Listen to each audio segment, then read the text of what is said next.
Friends, good ఫుడ్లో ఇవాళ మనం ఇది అందరికీ తెలుసు, కాకపోతే ఒకసారి చెప్పుకుందాం. సెట్ దోశ ఏంటి, అది ఎలా చేస్తారు కదా.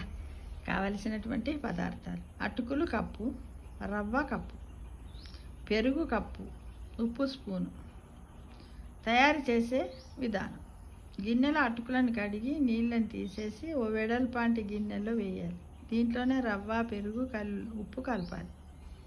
అవసరం అనుకుంటే కూడా జీలకర్ర వేసుకోవచ్చు ఫ్రెండ్స్, కరివేపాకు వేసుకోవచ్చు, కొత్తిమీర కూడా వేసుకోవచ్చు, ఇంకేంటిదంటే పుదీనా వేసుకోవచ్చు, ఇంకా క్యారెట్ని కూడా తురిమి కూడా ఇందులో వేసుకోవచ్చు.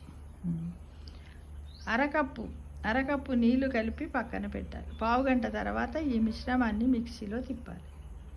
ఇంకో అరకప్పు నీటిని చేర్చి మళ్ళీ తిప్పాలి. ఈ పిండితో దోశలు మన ఏదైనా పేనం పైన దోశలను వేసి పేనం వేడెక్కేదాకా హైలో ఉంచాలి. వేడెక్కిన తర్వాత దాన్ని సిమ్ చేసి దోశను వేయాలి. పేనము పానే కానీ పేనమే కానీ పెంక అని కూడా అంటారు. దాంట్లో వేడెక్కిన తర్వాత వేసేసి కొంచెం ఆయిల్ వేసి దాని కిందికి మీదికి బ్రౌన్ కలర్ దూరగా వేయించుకొని తినాలి. అవసరమైతే వంట సోడా కూడా వంట సోడా ఎందుకు, ఉబ్బడానికి కదా. ఇష్టం ఉంటే కలుపుకోవచ్చు, లేకపోతే లేదు. కాకపోతే దీనికి పచ్చడి ఉన్నా లేకున్నా కూడా తినొచ్చు. ఇంట్రెస్ట్ ఉన్న వాళ్ళైతే పచ్చిమిర్చి కూడా సన్నగా తురిమేయచ్చు ఫ్రెండ్స్.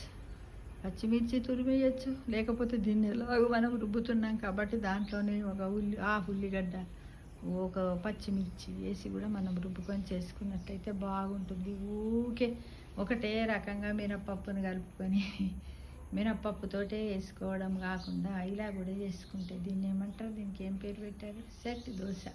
అంటే వితౌట్ చట్నీ కూడా మనం తినడానికి ఉంటుంది. ఇదేంటిదంటే అప్పటికప్పుడే మనం అవసరం అనుకుంటే అటుకులు దీన్ని కలిపేసి కూడా వేసుకొని తినొచ్చు.